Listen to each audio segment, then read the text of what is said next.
thereby undermining and delegitimizing the legislative institution at the state level.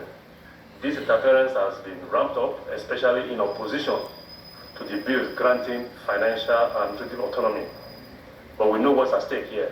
It is those two bills dealing with local government autonomy. All right, thank you so much. And in the studio, as I start with you, we have joining us, he came all the way from Abia State. Joining us here is a political analyst, Jude Ndukwe. Thank you so much, Jude, for coming on the show. We appreciate you. Thank you very much, Ijoma. Thank you very much, viewers. Okay. Yes, 11. Your state is among the 11. Delta, Edo, another state that has that has checked the bills, 44 bills, and decided to approve. So, why did you urgently approve those bills? Is it that the bills favor your state? I don't think the issue of consumer amendments is an issue of favoring one state over the other. I think it's a holistic, it's a gamut of issues which Nigerians have actually been agitating about. We have the issues of true federalism, we have the issues of devolution of power, we have the issues of financial and administrative autonomy to the judiciary, the legislature, and then the local government. And a whole lot of other issues which the National Assembly decided to take up because of the agitation then. And it was gratifying to see the National Assembly actually took up these issues after some doubts, by Nigerians, especially some civil society organizations.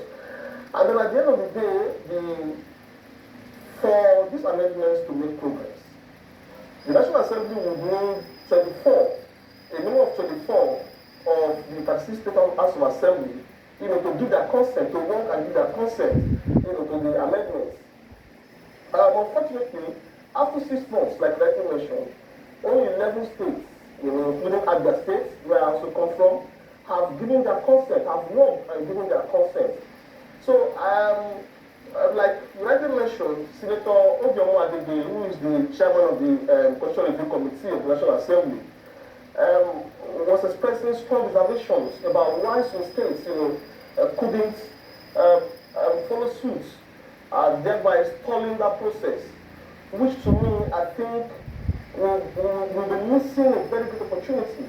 Because to me, you can't say because of certain clauses which are not added, then you throw away the whole exercise. And throwing away the baby and the bathwater. And the bathwater at the same time. So I think what this House of Assembly, even though I think also went further to accuse some governors of having overbearing influence, on the assemblies.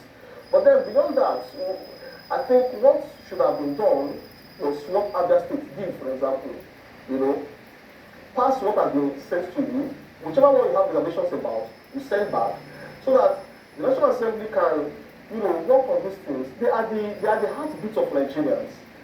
And we are supposed to be the representative of Nigerians. I mean, talking about the representatives, whether at the state or at the federal level. So you don't say because certain clauses were not added. They had about over 60-something clauses. When they came together, they had to shed it down to 44, based on agreements on the two sides, the national and the state legislators. And then when it went back, one would have thought that, having known that this is actually the heartbeat of Nigerians, the assembly members would have gone ahead, to pass those 44, and then the ones they feel should actually, because governance is a continuum. We can't even if all the points they were agitating for were added, we will still have issues to talk about tomorrow. As society develops, as society progresses, there will be issues that we will need to correct. There will be issues that we will need to eliminate from the system. There will be issues that we need to add to the system. So I think other state government has actually done, and the United States Assembly has actually done what they needed to do. Not because it favored them. They're actually the first. They're actually the first House of Assembly to work and pass that amendment, which made Omo himself, the senator, and the National Assembly, they took out an advertorial in June commending the state House of Assembly of other states, and also that of Kogi State, because at then it was only at then Kogi that had already passed, that amendment, seeing how important this was, they took out an advertorial to thank and commend the adversaries of assembly, as led by the speaker, Right Honorable Jude Ndukwe, and also the commissioners of assembly, for the step they have taken. Because this is a critical issue.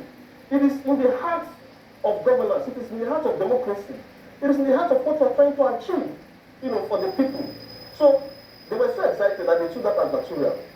So it's before this one that we are throwing, the baby, like rightly said, and the bath of party at the same time. Therefore, taking our democracy from, I don't know whether to say something. So what at this moment now can be done? Would they still give them another opportunity to take a look? Well, like I said, it's going to be a continuum. What I actually thought they would have done was pass what has been given to you, then raise the other issues. Yes. No, yeah. I mean, by it has to be to touch of the state. Exactly. That's to touch. That's why you have done 24 states. That is it. So that we have only 11. They can't pass it. No, they can't pass it. It's constitutional. Exactly. They can't pass it. So that's why I said it's taking us some years backward. What it simply means is probably we're not going to start the process all over again. Because you still have the opportunity for the National Assembly to also come together, look at what the states have passed, and also work on it before passing it to the president for his assent. Now this is also going to take some time. That's why the assembly. They can't do that when it's constitutional. It cannot. No, it can't. No, it can't. You can't even get to that stage anymore. Maybe those that among them should go talk to their state government. Yes, they should. I think it's called for dialogue. Yes. That is what the book is actually about. Look, we want this in the constitutional amendment. We did not put it. Why don't you put it? Yeah. But what I didn't like was the manner in which some states actually know about it. It forecloses room for dialogue. Instead we put this, or we're not going to pass it. No, that is not the. But how do you see the state police call? That is very important. Yeah, it's very key. But honestly, I want to confess to you that as far as I'm concerned, it's very dicey. Yeah. It's very dicey. Yeah, in as far as it is desirable for us to have state police, but then we begin to, consider the emotional balance of some of our leaders. Can they actually handle, the responsibility responsibly? Okay. If I'm an opposition member in state A and the governor does not like my state, what is happening today? What do you think the governor will use the state police to do against me? Look at even what we are seeing in state. Despite the fact that we don't how they are choosing opposition, not to campaign. You understand what I'm saying? So it will be easier for. That's why I said I don't think we have gotten to that level yet, personally speaking. Because if you do that, unless in the operation of the state police, there will be some checks, constitutional checks from the federal level to say that maybe they can even add some judicial intervention into it. Before you do this, you must get a judicial authority for the state to act on any matter that is political or that is against any political action. These are some of the checks that I feel they can add to it. But as it is now, some of our governors can maybe just tomorrow wake up and they send the state police against you. And then you are helpless. And then the judiciary at the state level might also be influenced one way or the other. It's not even might. We see cases like that. You understand? So where the governors even hold the judiciary in their arms. So now that it is like this, is there hope that other states will do the right thing? Yeah, I think so. That is so very much. With what the Senate Deputy President has said, Senator Omwadebe, with what he has said, I think he's ready for dialogue. He's ready to. I think I can see the sincerity in the National Assembly. I think the National Assembly is seeing this assignment as, one of their main achievements. And I could see the pain in his face when he was talking about this. It's like we want to embark upon to help build our democracy is being thwarted, by few states. And it's quite surprising when you see, some of the states involved that could not pass, that even of the states. I was surprised because I remember the speaker of the state when he appeared, I think, on one of the programs on AIT where he actually spoke very strongly in favor of state police. But despite the fact that state police was not among those amended clauses, Ogun State still passed that law. It's important that they educate some of these states. Yeah, they educate some of, not really educate, because I feel those states are, maximally educated on this matter. Okay. It's just about interest. So it's not for them to begin to make them, come to the fact that you can't allow your personal interest to override national interest. All right, Mr. Jude, you see, time is of essence. Now that you're talking, you will know that your space depends on hopefully you'll be coming back to Abuja.